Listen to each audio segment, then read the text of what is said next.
how you do it. Yeah. And then we get into the second question. Okay, so we've started recording. Oh, yeah. This is on this sunny day, apparently across the world of the global south. I will be your host today, and I am thrilled to welcome two amazing influencers with us today for the gift of challenge. And we are today going to be talking about Against All Odds and how both these influencers truly in their own journeys and by sharing their own stories with us today will show us how they went against all odds.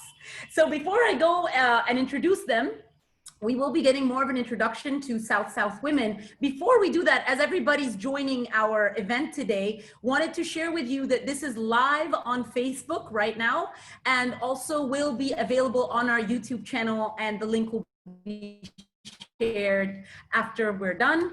The other thing I wanted to ask is, since we have such an amazing gathering from all over the world, if you would like to rename yourselves to add the country either that you belong to or that you are residing in right now, whichever you prefer. I'm currently residing in Lebanon, but I'm originally from Egypt. So please go ahead and do that while Zina prepares to introduce us to South Women. Marwa, I got disconnected, so I think you may need to, I'm wondering if I can, okay, should be fine. Wonderful. So, okay. Yeah, I apologize, I got disconnected. It's honestly the greatest pleasure for me to be able to introduce South Women as its founder and one of its directors. And so who are we? South Women is an international network of conscientious women and men from the global south. The global south are developing countries or emerging economies, and each of us believes in sharing wisdom, and we believe in doing impact work around the world.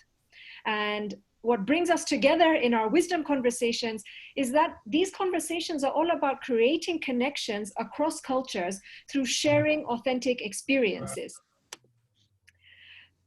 Our values are a great source of pride for South Women because our values and our code of honor, which I'll be sharing with you next, were collectively defined by 10 women from different cultures, different countries, different ages around the world. And we said that we really wanted to be able to showcase and demonstrate what it means to be part of a network that is about creating impact. So our values are inclusion. We engage and involve people across a broad spectrum, and today's wisdom conversation is an example of that. Our value is for acceptance, because we cultivate safety and security in our spaces, in our words, in our environment, for people to feel embraced. And honor, we do what is consciously right. Our code of honor, which relates to our value for honor, is we stand for and never deride one another. It is not in our nature, nor should it be in any culture moving forward, to gossip or to backbite or to demean anybody. Our role is to uplift. We respect and consider each other's industry, profession, business, enterprise, expertise, networks, and contacts. We recognize that everybody comes to this platform with something to offer, and we will acknowledge that and respect that.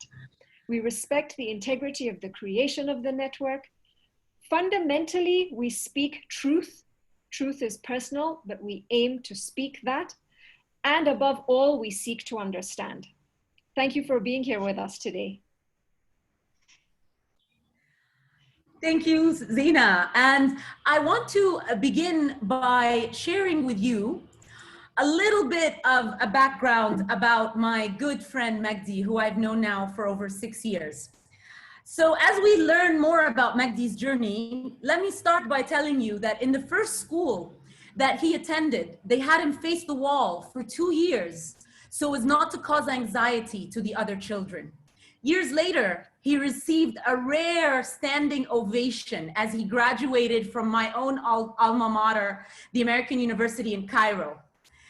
Today, he is the newest member of the High Board Committee for persons with disabilities at the Egyptian Ministry of Higher Education and Research. And on our last trip together to the United Arab Emirates, he was a motivational speaker to Arab youth from all over 22 Arab countries on how to stay self-motivated and achieve their dreams. He has been a role model to me personally since we met over 6 years ago, and we are thrilled to have him share with us today his personal journey of how he went against all odds and has become an inspiration to many. So MAGDY, take it away. First of all, I want to thank you guys for joining us from all over the world. Thank you for taking the time to listen to us wherever you're listening to us from all over the world. Thank you so much, Marwa, for this amazing introduction. Let me start and give you and tell you about my life story, how I was able to reach all the things that Marwa was talking about. So basically, I was born with a disability called cerebral palsy. I'm not sure if you guys are all aware of it or not, but I will give you a summary about what cerebral palsy is about. Cerebral palsy is a disability that affects cognition or physical ability, and it can be both together. So depending on the severity of the disability and how it affects each person. But with me, it affected me physically and only slightly, because I can do up to 90% of the daily life activities normally, just like everyone else. And I'm thankful that that God gave me this opportunity. Of course, during my journey, I faced lots of obstacles. The first obstacle was that when doctors came to diagnose my disability, they didn't understand what my disability was at first. They thought it was a cognitive disability, and they said that I have an IQ of below 50 and that I will never be able to read, write, or speak, and that it's best for MAGDY just to be isolated and never deal with society in any way, shape, or form. And then after that, my parents said, no, MAGDY can be able to manage to do everything just like everyone else, because at the age of 2, I was able to read all the street signs and differentiate between the colors. Of course, the next challenge was in school. Schools said that I needed certain facilities to accommodate my disability. And my parents knew that I cognitively can manage just like everyone else, and I didn't need special facilities. And of course, schools, especially in Egypt at the time, were always looking at their image. Like, how can we accept a person with disability? We don't know how to deal with him or her. So I eventually enrolled in a school, and as Marwa mentioned, the school treated me really poorly. I stayed 2 years, my face to the wall, and I wasn't allowed to communicate with any of the students. Of course, this had a burden on me at the time, but I was too young to comprehend it. But thankfully, my parents took me out of the school, and I enrolled in a different school. It's one of the most challenging schools in Egypt at this time. It's a school that taught me about time management, about how to put goals and achieve them, how to work under pressure. All of this stuff I learned in this specific school. Just before leaving the school, I was given the award that Marwa also mentioned. The award, I don't think Marwa mentioned it. It's an award basically about it's targeted to my disability. It's the Cambridge Award for Egyptian student who overcame the most to achieve his goals. That was in 2008. It made me see life completely different. Instead of being a person that has a disability and I don't know if I'm really going to have an impact on the ground or not, it made me feel like, no, maybe MAGDY can have an impact on the ground and make a difference. So I eventually graduated from a different school at the time with high honors. And then that made me see also life from a different angle. The doctors that said that I would never be able to read, write, or speak, now I could actually look back and be like, I graduated, and I didn't graduate like any normal student. I graduated with high honors. So it's basically the disability is in the mind and not any limitation that you put for yourself. Afterwards, also before moving on to university, I want to say that I have a hobby for horseback riding. I ride horses. I also like swimming, and I do care a lot about the concept of extracurricular activities. And this is what AUC or the American University in Cairo, my university, was all about. I didn't want to be a student that goes to class and comes back from class and goes to class the next day. I wanted to make an impact on the ground. I wanted to show the AUC community that it's not all about academics, that you need to look way beyond just academics to really discover who you are. So I joined the student union, the first year experience program, helping freshmen in Actus, CIML, Isaac, and the list goes on for all the activities that I joined. And each activity of these taught me a little bit about myself and how I can and how I can achieve more. Of course, one of the activities that until today has left a mark in my life is the Hilm Foundation. Hilm Foundation, in a nutshell, is a foundation that aims at the integration of people with disabilities in the Egyptian society. We focus on two main aspects. We focus on integration in the workplace and integration in the environment as a whole. How do we integrate in the workplace? We give the workplace trainings on how to deal with people with disabilities in the workplace, and we give trainings to the people with disabilities themselves on what to expect when they get hired into a job. And we also focus on integration of the environment in the sense that we have an application called Intolic. It's an application that lets people with disabilities know what are the places that are accessible, so that when they go, they feel like they are integrated into the community that they're in. And to close off my life story, I'm an international motivational speaker as well. I've given many speeches on a local level and on an international level. I started, of course, locally, giving speeches in TEDx and in the governorates, and also in Cairo. I gave a lot of speeches, and it all started actually in Hilm. It was a speech at the American University in Cairo. I didn't know if I'm going to be able to do it or not. I was sitting on the wheel on the walker, and I had the paper in my hand, and I didn't know if I didn't even look at the audience in the eyes, and slowly I started to advance until my dream came true. It was a dream for me to be an international motivation speaker, and I actually achieved that dream in 2017 when I went to the Czech Republic and gave my first international speech there. So the idea is that dreams do come true, and you can achieve anything you want if you put your mind to it. Now, as for my question that I want you guys to think about is how do you keep yourself motivated? You guys can write the answer down on the chat, and I will give you some tips on how I keep myself motivated. So I'll give you guys 1 second to answer this question, or to try to get it in your heads to formulate an answer. So I've written the question on the chat, and I've added my own, which is daily healthy habits that I do daily, because one of my favorite quotes is, how do you stay self-motivated? Well, it's like taking a shower. You got to do it every day. So it's the same thing. We look forward to hearing from you. Please share your thoughts on how you stay self-motivated in our chat. We have Joseph, who said the fear of poverty. So that's what keeps him motivated every day. And Alejandra says, having positive thoughts. Thank you very much to both of you. And Nicolette said, reading and learning frequently. We also have Justo, who said, exercise at least 4 times a week. Valeria says, having my aims very clear at all times. And Marwan says, I keep myself motivated by turning negativity into positivity. Ruha from the USA says, I turn to my maker to remind me why I am in this world.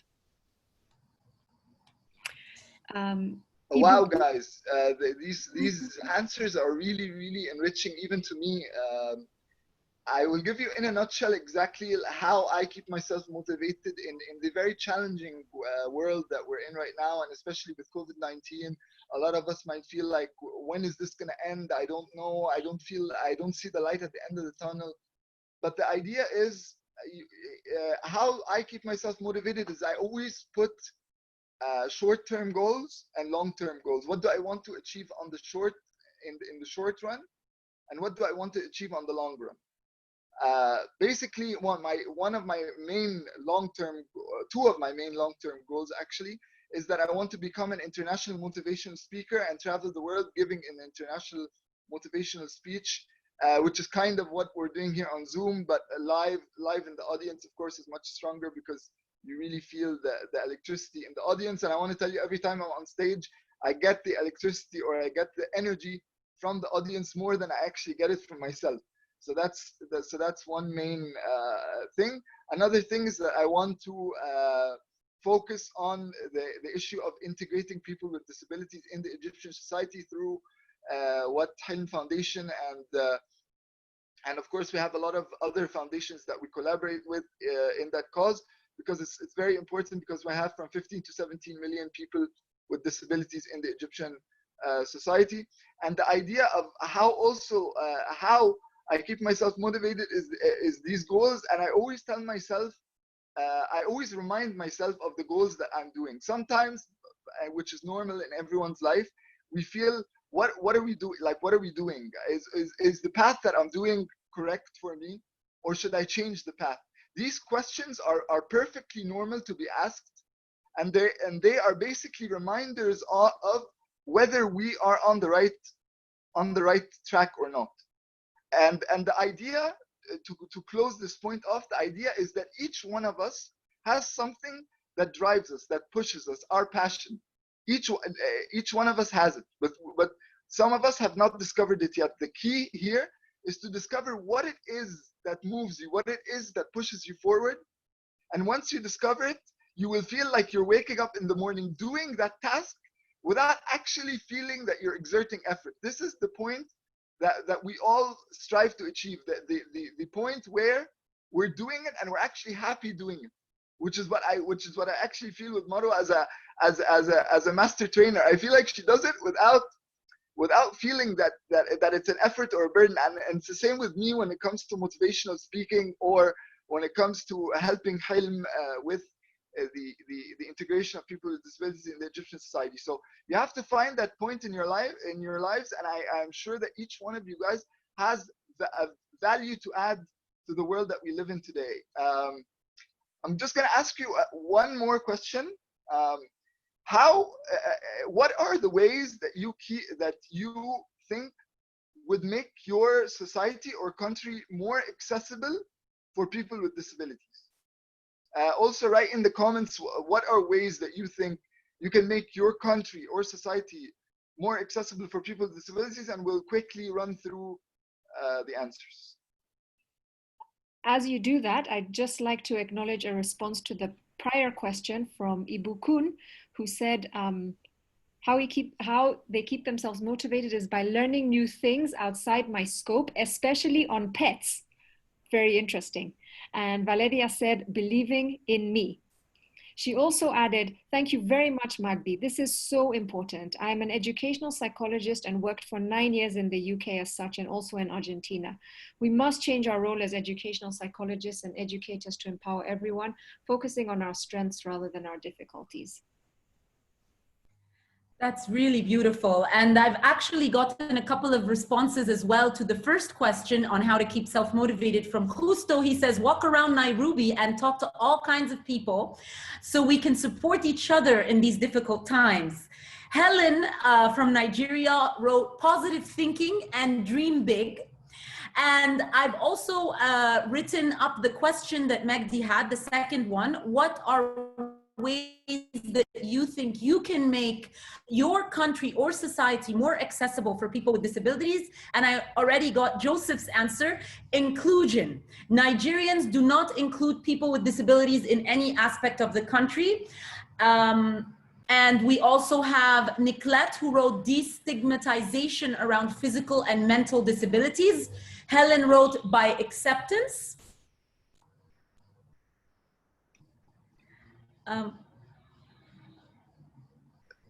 Thank you guys for your responses. If anyone has a response, we can give like a few more seconds. Any other thoughts? We have Marwan, who wrote, we need to accept the fact that disabled people actually live with us and that they are not different, they are special. Alejandra wrote, inclusion awareness. And I absolutely second Alejandra on this one, because I personally, when I joined Helm Foundation, which is how I got to know MAGDY 6 years ago, I realized that I don't even interact with persons with disabilities. And I remembered when I was in school, back to Valeria's point, in the US, as elementary school, they had a special class for persons with disabilities, complete exclusion. We don't interact. They had even a special school bus that would take them to and from school. They did not eat with us in the lunchroom. So there was complete exclusion. I did not interact with anybody from different abilities in my life until I actually met people from Helm, and MAGDY is definitely one of them. Last one, Zaina says, talking to everyone, ask questions and learn their story. Thank you all so much. MAGDY, would you like to share with us your final thoughts on how to create an inclusive society? Of course. Privately, sorry, from Ruha, can I just say? Recognize the unmined potentials of all. These points are super amazing, really, and they're really enlightening. Thank you for taking the time to answer such an important question. The idea here is a concept that I'm gonna get you guys thinking, and we can discuss it more in the Q&A if you have questions to ask me. Is that the person doesn't have a disability if the environment is made accessible for that person. The idea here is if we make ramps or elevators or braille for the people that are visually impaired, or provide services for the people with disabilities, in that case, they don't have a disability. And also, not only do they not have a disability because they can go around just like everyone else, but instead of using their legs, they use a wheelchair and so on. The image that they have in the eyes of the people, like, we don't know if he's going to manage, we should help him out, we don't know if he's going to make it in life. All these stigmas that go around are not going to be there anymore, because they are going to be part of the society, managing their life in a different way, but they're still managing it. They're still being independent. They're not going to ask for too much help, or they might not ask for any help. So that's the concept, making the environment accessible. And also the idea is not to provide services without having the ground infrastructure accessible for people with disabilities.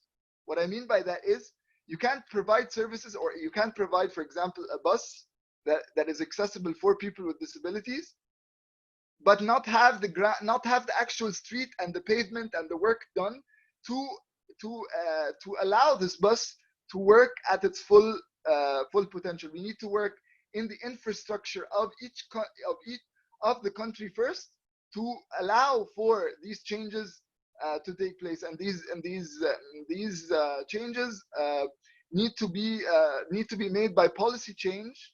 That the idea that the government needs to step in and make actual policy changes to make the environment of each country accessible based on the needs of each person with disability. And there needs to be a total of how many disabilities are in the country, and divide each disability accordingly, and then provide the services based on the infrastructure that I just mentioned, making the country accessible. So these are ways that I think we can make our country accessible. Focus on the infrastructure. If we have old buildings that cannot be renovated and made accessible, then we need to focus on any new building that's made to make it with the disability measures, so that anyone can access to the building, and it's also access of information, making it accessible for all different types of disabilities. A person that's visually impaired need to make it accessible via braille, and so on for all other different types of disabilities. So that basically closes my discussion. Thank you so much for everyone that came around the world to listen to me, and we will listen to my colleague speak about her story, and then open for Q&As, and I'll be more than happy to answer any questions that you guys may have. Thank you so much. Thank you so much, MAGDY. And I'd love to ask everyone to show their appreciation. You can unmute and just show your appreciation for MAGDY. Thank you so much. Well done, well done. Thank you. Thank you, MAGDY. No problem. Marwa, I don't know if is now the time to just give you a couple of responses that came through? Yes, please, because I have a couple as well. So go ahead, Zina. Perfect. Okay. Beatrice says, I have people with Down syndrome who are working with me, and they are very responsible. Ruha says, I love that. Provide the tools so that the person does not have disability anymore. Rahul, who is joining us from Kenya, has said, it is a beautiful thing, but we need to make our society think and change towards disability. One challenge I have, I'm a talented writer. I do a lot of things, but somewhere in the back of people's mind is what can a disabled person really do? Fantastic. And actually, I also have Helen, who has shared with us that she has a daughter who is 23 years old, and she's a slow learner, and she had to do all that she could as a mother to get support systems for her. And there's very few provisions for people with disabilities in Nigeria, and her daughter is presently in Canada. And there needs to be more acceptance from everyone, and absolutely agree with that. To be honest, MAGDY, I thank you again so very much for your insightful and thorough presentation that really electrified me with thoughts and inspiration and motivation, as you always do. And one thing I really love about what you mentioned, which is when we make the environment accessible. Like, I started wearing eyeglasses after the age of 40. That's normal, so that I can see better. So by having glasses, I can now see. Otherwise, I wouldn't. And I think we all have different abilities, and it's a matter of finding the tools, the resources, and the environment. But most of all, it's changing our mindset, changing our paradigms, how we view others. And it's always about the other that's different, in whatever difference that may be. So changing how we view each other in general. And I think this is a perfect time in the world to really think about that, because there's a lot of movements right now about how we appreciate differences and exclusion. So thank you, MAGDY. And with that, I would like to introduce you all to Alejandra. And Alejandra, honestly, I've had the privilege of getting to know Alejandra only recently through my work with South Women. She was brought up in Argentina by a widowed mother, and she lived in various places, depending on the availability of her mother's job, which was dedicated to childcare or babysitting. Her mother was keen on giving her a good education in private schools and enrolling her in English classes.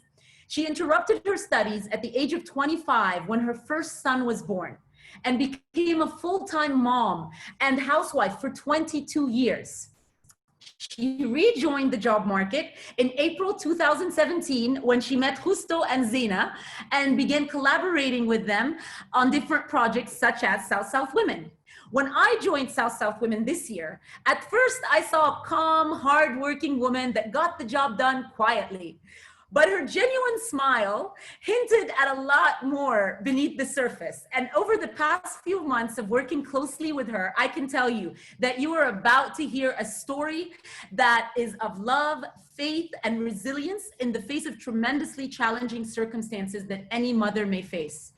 Alejandra will now share with us how she went against all odds and supported her daughter Fatima's journey with strength, perseverance, and empathy. Alejandra, please. Oh, Thank you, Marwa, for such a wonderful presentation. Thank you, Magdi. You're really motivational. You're amazing. Hearing to you, I can't help putting myself in your parents' shoes. I'm sure they had a lot to do with your being what you are today. They must be very proud, and they must have been that engine to encourage you to go for more, see your potential. I'm very sure about that. So thank you. It's a privilege to talk after you. I will share my screen now. So welcome to this story. This is Fatima's story, but it's also our family story, is a community story. It's a story of inclusion. It's a story about faith, as Marwa was saying. In September 2006, my youngest daughter, she was almost 7 by then, a bright, intelligent, vivacious girl who attended first grade of primary school, took dance and English classes. One day she came back from school bench and went upstairs to take a nap. A minute later, my older son, who was 11 by then, called me from upstairs, worried because she had vomited in her bed. Of course, I rushed upstairs and took her to the bathroom and started cleaning her face, washing her face. When we finished, I noticed that she was disoriented. She wasn't looking at me. She started to walk against the wall instead of going to the toilet door. And immediately I knew that something was wrong. My first reaction was to yell to my husband, who was downstairs, please go, get a car, get a taxi. Fatima is not well. We need to take her to the hospital. It took us 15 minutes to get to this hospital, the longest 15 minutes of my life, all the way with her in my lap, begging her not to sleep, not to close her eyes, because at that moment my feeling was that she was dying. In the emergency room, after they stabilized her, they informed us that what she had had was a seizure, an absence seizure. Then an ambulance drove us to the Italian hospital, Hospital Italiano de Buenos Aires, where we were associated for medical assistance. There at the hospital, they made all kinds of studies, laboratories, ECGs, magnetic resonance, etc. And she was diagnosed with an epileptic status. In her brain, their seizures were continuous. They wouldn't stop. So she was intubated and reduced to a coma.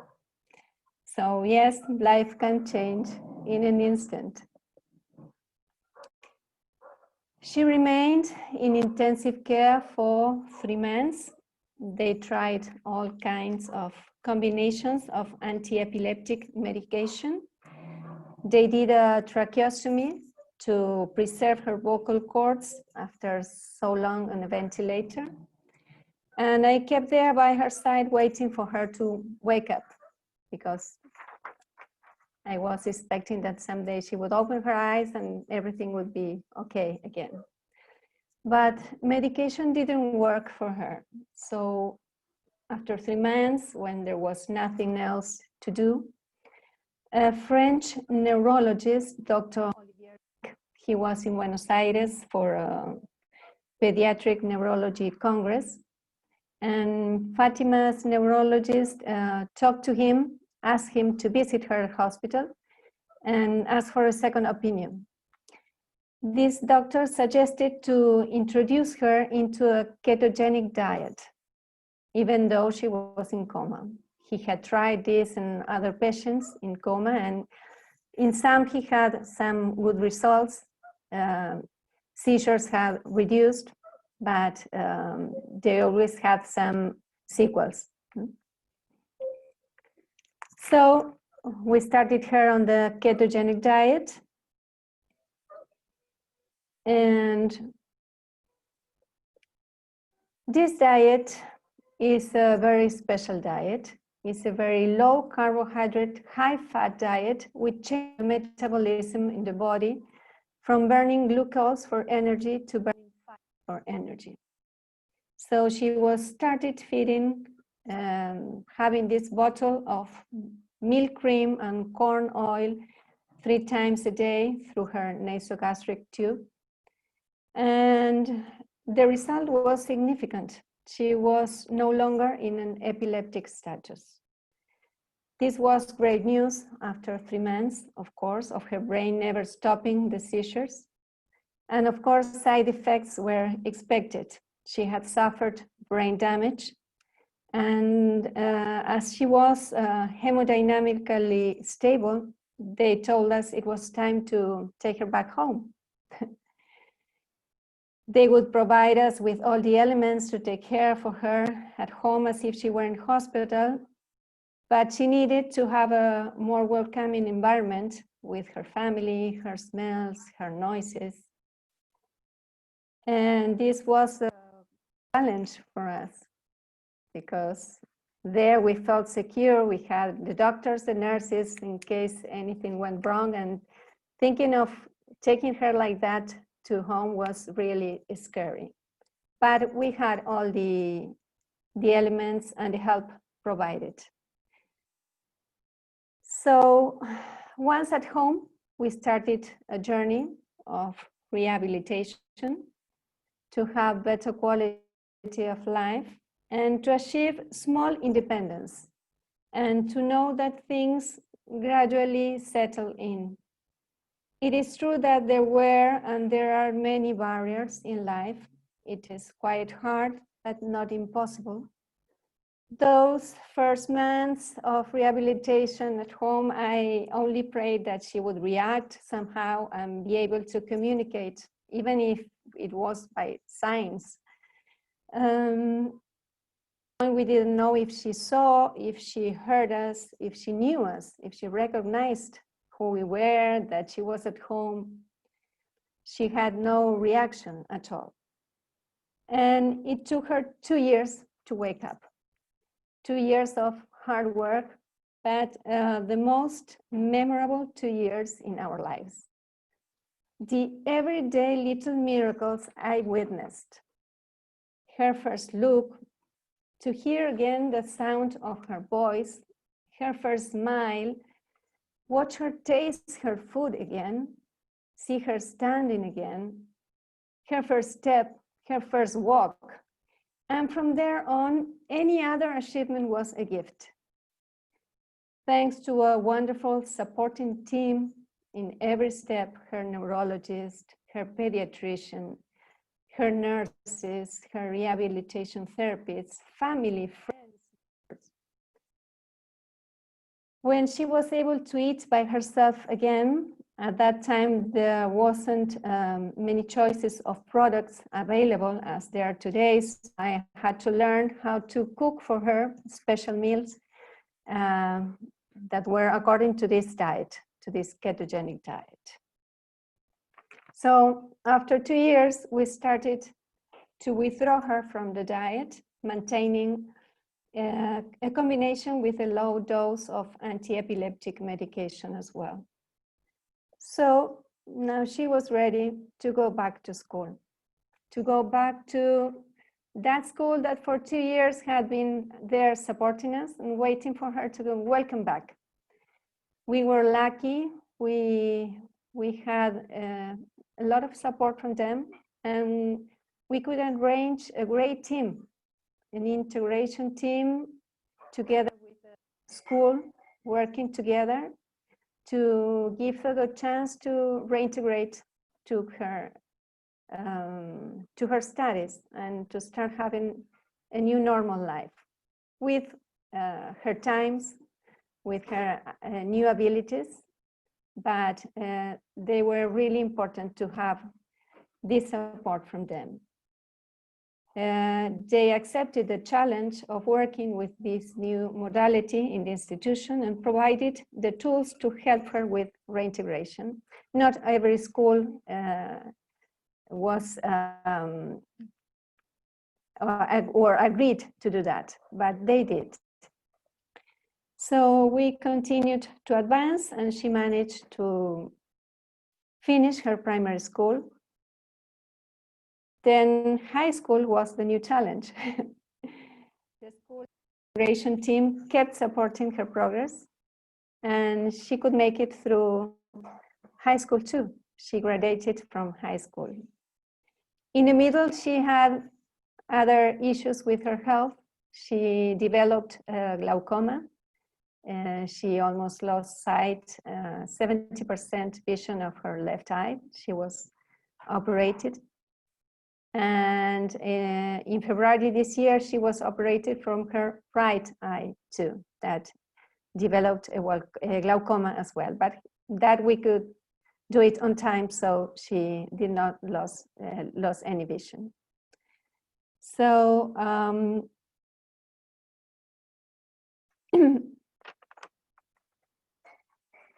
I fortunately had all the tools to overcome all the obstacles and all the challenges we had. And especially we had her courage to accept all the challenges and to be glad to be the leading case for other children like her. And she overcame all of it. She didn't just change our lives, she changed especially her brothers. I want to acknowledge this because he doesn't like talking about this too much. While I was 3 months in hospital, he stayed at home feeling completely alone, forced to grow up suddenly, my little man, taking charge of being the emotional support of his father and grandfather who were living there with him, drying his tears and hiding his need to be supported. He was just a child, he was only 11 years old. I always regret that time that I was not by his side, although I know that made him stronger and independent, and the man he is today, the noble man he is today. When she was back home, he was her best therapist. He talked to her, kissed her, hugged her, played with her, and was rewarded with her first look. She was constantly looking for him. When was he going to go into the room? Her first caress, kiss, and hug were for him too. Even today, I don't think he understands how much good he did to his sister. So now comes the part of what did I learn from all this experience. First, to difference between some concepts. Marwa was talking before about exclusion, how school excluded the children with different abilities. What is exclusion? It's to deny someone access to place, group, or privilege. What is segregation? This is to set apart from the rest or from each other, to isolate or to divide. And here's the important that I was lucky and blessed to have people and community that worked on this. Integration, to bring people or groups with particular characteristics or needs into equal participation in a social group or institution. And more than that, inclusion is the process of improving I don't see what's, and providing, improving, I can't read. Providing the technology and the tools for people with different abilities to improve their ability and to have part in our society. Also, I learned that people are very supportive, that we can help others, even if only by praying for another person. This is an exercise that I have made a habit, to give a few seconds to pray for others. We put the energy of a lot of people praying for one person all together, and I assure that works miracles. I also learned, as MAGDY was saying, that architecture was not prepared to take, for example, her out to give a walk with her wheelchair. That was quite an adventure. Luckily, our city has changed in that aspect. Now all the sidewalks have ramps. More of the buildings, public buildings, schools have ramps too. We even have squares with games adapted for children that use wheelchairs. I learned how important it is to have schools and communities willing to work on inclusion. My daughter is 20 years old now. She is currently studying to be a kindergarten teacher in virtual mode, of course, because of the pandemic. And without the accompaniment of an integration team, she's all by her own now. And she managed to have her first final exam online. It was hard work because she is slower to understand the concepts. She has to read. If you learn it in one read, she needs to read it 4 or 5 times, whatever is necessary, until she can include all those concepts. But she did it really well, and I'm so proud of her. And what would I say to other families or other parents who are going through a same situation? First of all, that you're not alone. There may not be anyone else with the same constellation of symptoms as your child, but there are people with similar challenges. We have made in this journey wonderful friends and have found and hope provided a great deal of support within each other. You are no parent, you're practically a superhero. Sorry about that, it's my dog. You may not leap buildings in a single bound or run faster than a speeding bullet, but you are a superhero nonetheless. Every day you manage situations that a regular parent would think are impossible. You stretch tight muscles, remember pills, inject and infuse medicine. You hold your child during horrendous medical procedures. You encourage your child to do things doctors told you they would never do, but you never gave up hope. You are a therapist, a nurse, a doctor, a friend, a confidant. You are no regular parent. Trust your instincts. You know your children best. Doctors, teachers, therapists are all fantastic resources, but if you don't feel like you're hurt or your child's needs are being met, it is very reasonable to get a second opinion. Don't be afraid to fight for your child and their needs. While professionals are experts in their areas, you are the expert on your child. Being a parent is hard. Being a parent to a child with extra needs is extra hard, but it can also be extra rewarding, make us extra passionate, and almost always make life extra interesting. With the challenges come the rewards. Sometimes you have to search your heart for the rewards, but they're there if you look for them. You too deserve to be cared for. We are placed in the position of caring for others nearly constantly. However, you still need and deserve to be cared for. Accept your friends and family's help. Have some time just for yourself, even if you need a few minutes to cry alone. Don't let being the parent of a special needs child create or reshape your identity.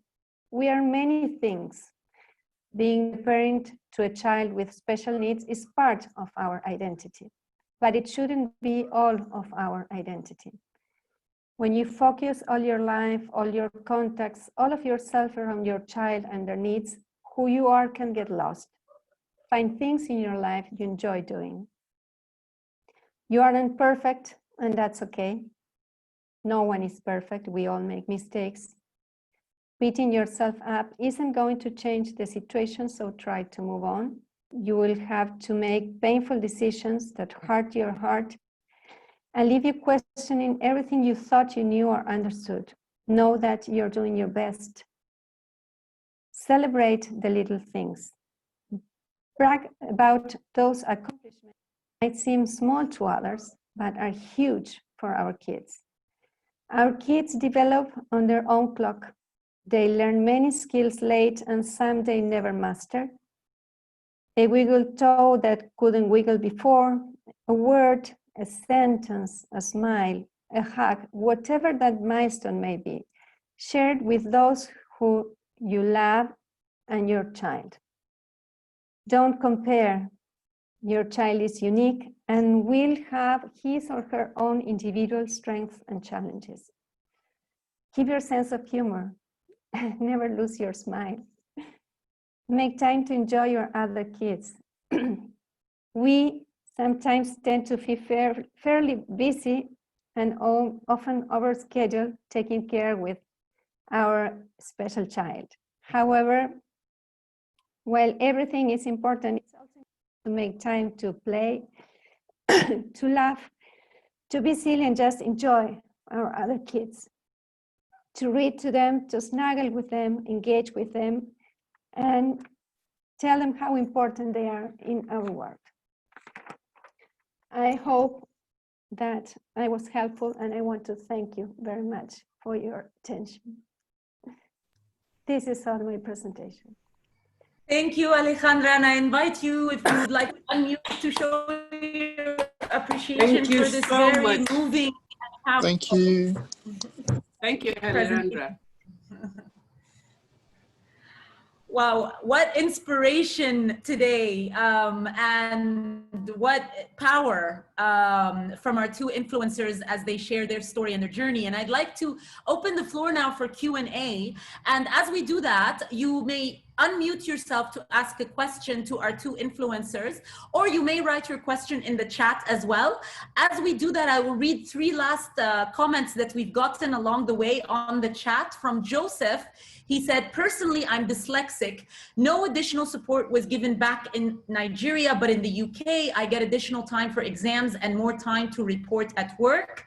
Valeria shared that I offer emotional financial education so that we can have the resources to be financially independent, developing a healthy relationship with money as a resource to accomplish our mission.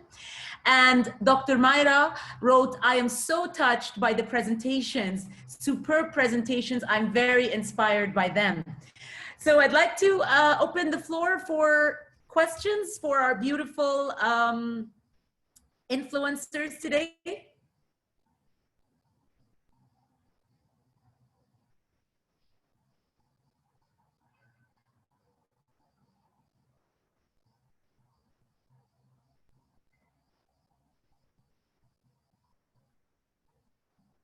If anybody would like to share or even comment on some of the parts of the beautiful presentations that were presented, or perhaps share their own story journey. Yes, Helen, please.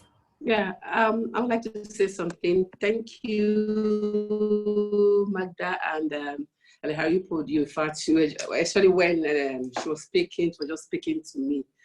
Like I said, my daughter is 23, and I noticed when she was young, I had two children before her, a boy and a girl.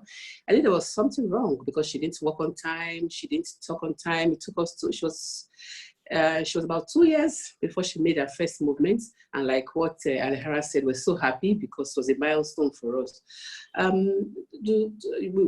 That's how we started managing her, and we found out that she is a slow learner, that we have to go according to her pace because she had other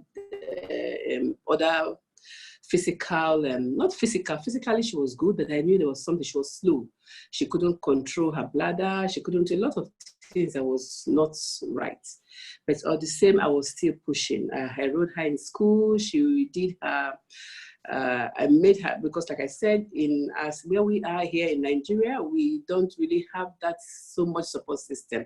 In fact, one of the proprietors told me something. She said, when those that are complete, I'm sorry to you, I have to say this because I felt really touched. Those that are physically okay, they don't have enough support system in Nigeria. Then for you, your child is less. I felt really touched. But I said in my mind, and I told her, say, you know what? My daughter will get all what she needs to get to succeed. She will succeed in life. And that was how I continued. So she went through primary school with the support system. I was always, in fact, I was the teacher behind. You know, I was always making sure she does her homework.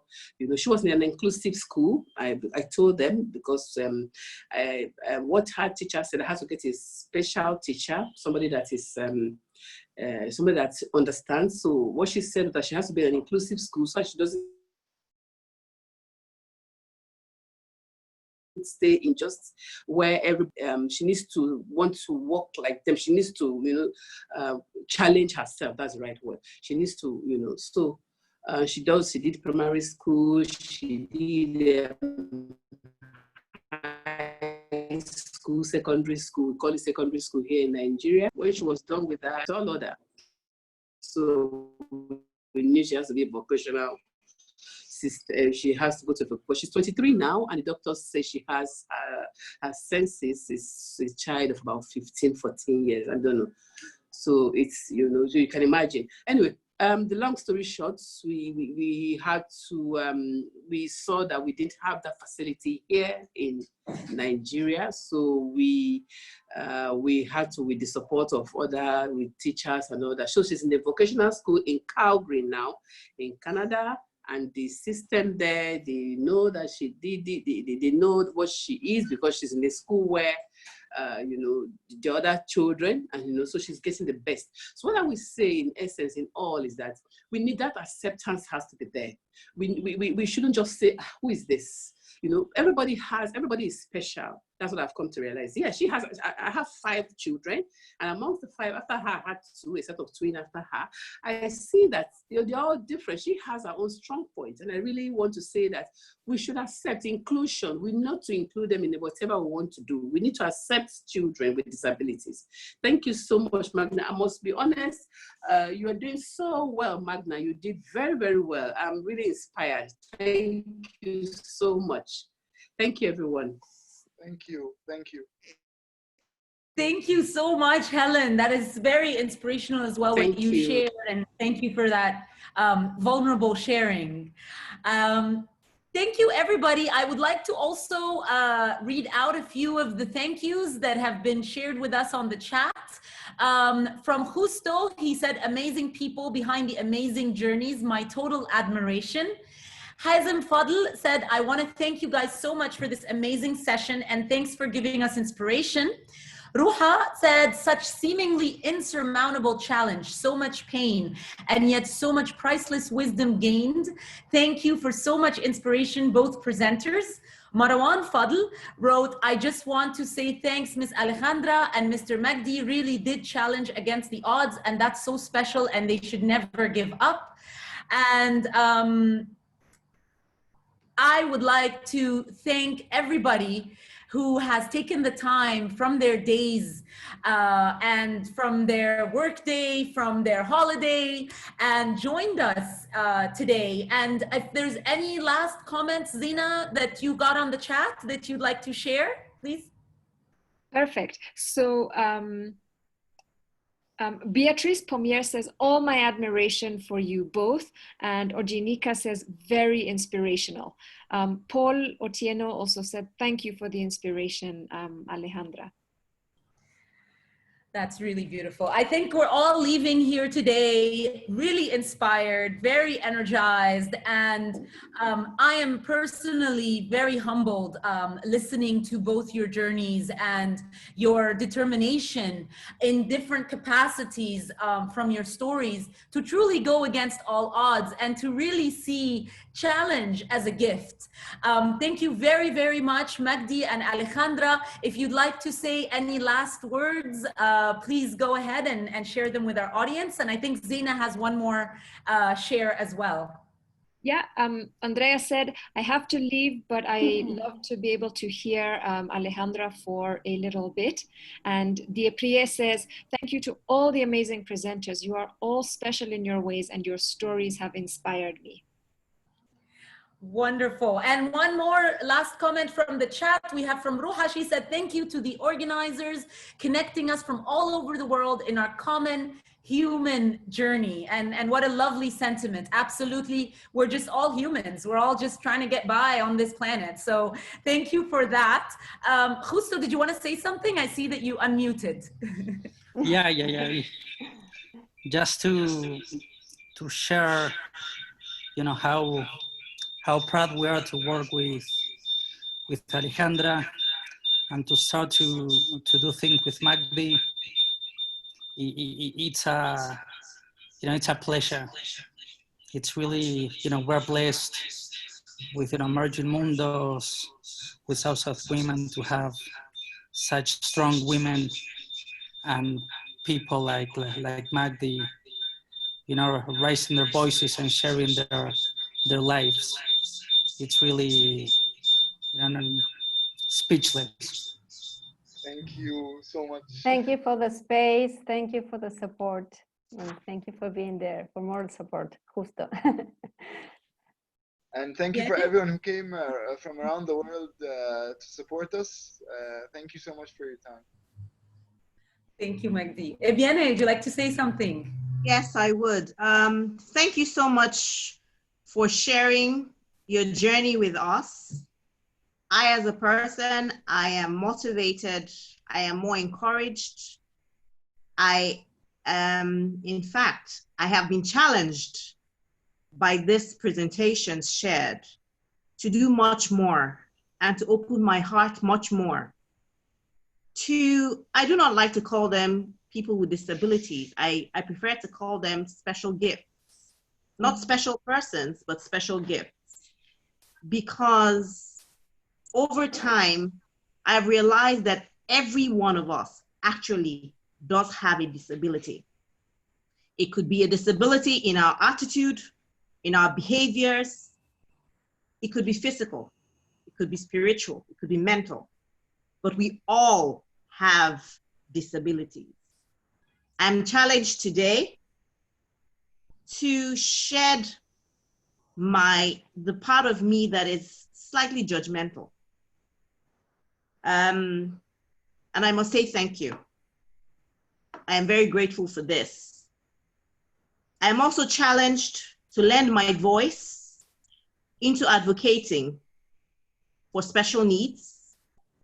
I lend my voice again, and when I say my voice, I mean my resources, into making the world a better place for everyone. Thank you.